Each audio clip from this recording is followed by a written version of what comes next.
Didn't know that.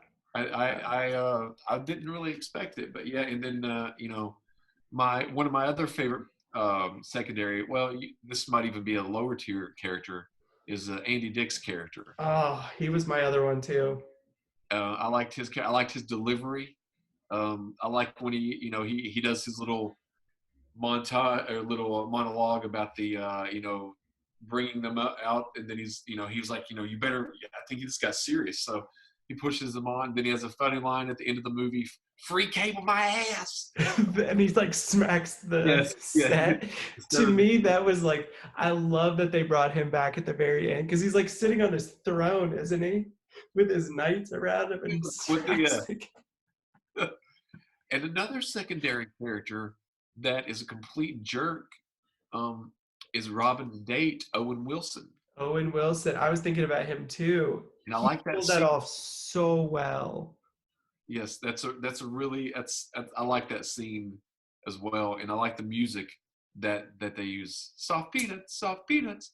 Like I think it's a fun scene, and so I would say Andy Dick or Owen Wilson. Probably if I had to choose between the two, I might choose Owen Wilson because he's on screen a little bit longer. But Yeah.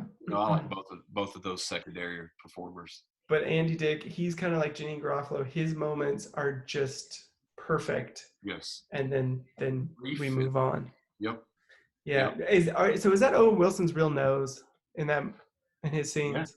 It is. Does he still have that nose? He does. It just looks so different in this film. But He may have had some work done on it because I know it was broken at one point. I read when he was younger, and so he may have had once he got money, he may have had some touch ups. But yeah, that's his nose. which he then shows up in. Is he in the rest? I know he's in Zoolander, the next Ben Stiller movie. I haven't seen Tropic Thunder. I don't know if he's in that. He was supposed to be in that, but Matthew Oh, McConaughey ended up taking his role. oh, But that's it. he Owen Wilson's also in Meet the Parents as well, Okay, yep, and he might be in the other Meet the Parents movies too. I've only seen the first one, so yeah, I think there's three of them, but I've only watched the first one though. Comedy sequels, I'm very reluctant to see comedy sequels. yeah, I mean, I yeah. have, but like I never watched the second Dumb and Dumber or the second Anchorman. I did watch That Big was City decent. too, but a lot of comedy sequels, I don't. Uh, the um, the Austin Powers series. Those Yeah, I think were really good. I liked them a lot, but again, that was easy because all you're doing is introducing new villains. villains. Yeah. Yeah, So I thought the third one was the weakest of the three. I thought the second one was the strongest of the yeah, three. I did too. I did And then too. the first one was a good introduction to everything. Yeah. But all right, so let's go with question number 4. If you All had right. the chance to ask a character in the movie a question, what would it be? I went first last time. So I would say to Chip Douglas.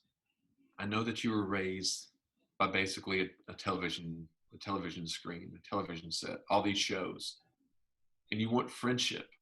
Well, why are you going about trying to get friendship the way you're trying to? He's got all these surface friends as observed by the karaoke, but it's all preferred customers. And also, why does he think that him and Steven have a bond? Out of all these Mm-hmm. people that he's, given free cable to, why does he choose Steven to be this is the guy that's going to be my best friend? Is it because they're from the same age? They're about the same age. Is it because he can relate because Chip had a girlfriend in the past and she dumped him like is going on in Steven's life? I'm just wondering, what makes him stalker worthy? Yeah, that's a good point. Because he does have all those, like, he's got a ton of acquaintances that he doesn't really, that like him a lot, Right.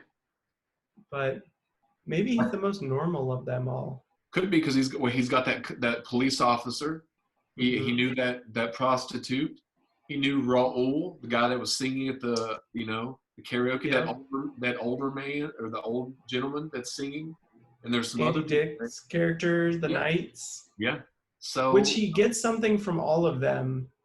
He uses all of them, but it's just, I don't know. That's a good question. yeah, that's just something that I thought. What about yourself? You know me, I'm more surface level than you are. So I always wonder, how did you get that lisp? When he's a kid, does he have, I don't think he has it when he's a kid, No, I don't think so. but somehow he acquires it and then getting punched Makes it go away. makes it go away, but then he gets punched and it comes right back again. Right. That's So it. I'm like, how did you get the lisp? Did you get punched early on in life? Did something happen to you because you didn't have it when you were a kid? So I guess early on in adulthood, that was like a loose end that I never felt got Good tied question. up. I think it was a good character um, element, Yeah, I think but Jim Carrey actually came up with that. I don't think that was written into the script. I think he that was a little touch that, and I had that written down. That was a nice little touch was the lisp. yeah,